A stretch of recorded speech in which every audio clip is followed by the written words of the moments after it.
আসসালামু আলাইকুম ওয়া রাহমাতুল্লাহি ওয়া বারাকাতুহু। সুপ্রিয় বন্ধুগণ, বছর ঘুরে আবারও এলো পবিত্র ঈদুল ফিতর। ইনশাআল্লাহ আগামীকালে আমরা ঈদুল ফিতরের নামাজ আদায় করব।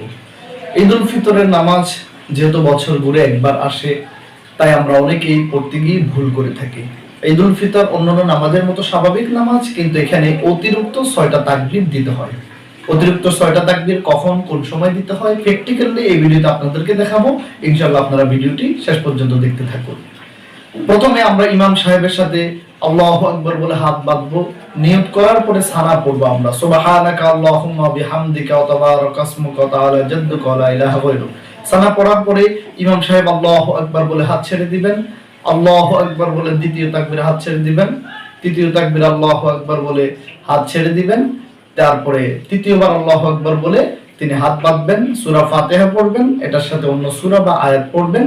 তারপরে রুকু সিজদা করে প্রথম রাকাত সম্পূর্ণ করে সিজদা থেকে তিনি দাঁড়িয়ে যাবেন। তিনি দাঁড়িয়ে গিয়ে তারপরে আবার সূরা ফাতিহা পড়বেন দ্বিতীয় রাকাতের জন্য। তারপরে সেই সূরা ফাতিহার সাথে অন্য সূরা বা আয়াত পড়বেন। তারপরে অতিরিক্ত 3টা তাকবীর আসবে। আল্লাহু আকবার বলে হাত ছেড়ে দিবে, আল্লাহু আকবার বলে দ্বিতীয় তাকবীরে হাত ছেড়ে দিবে, তৃতীয় তাকবীরে আল্লাহু আকবার বলে হাত ছেড়ে দিবে, চতুর্থ তাকবীরে আল্লাহু আকবার বলে রুকুতে চলে যাবে। সেখানে গিয়ে ইমাম সাহেব রুকু করবেন, আমরাও রুকু করব তিনার সাথে। তারপরে সিজদা করবেন, তারপরে বৈঠক হবে।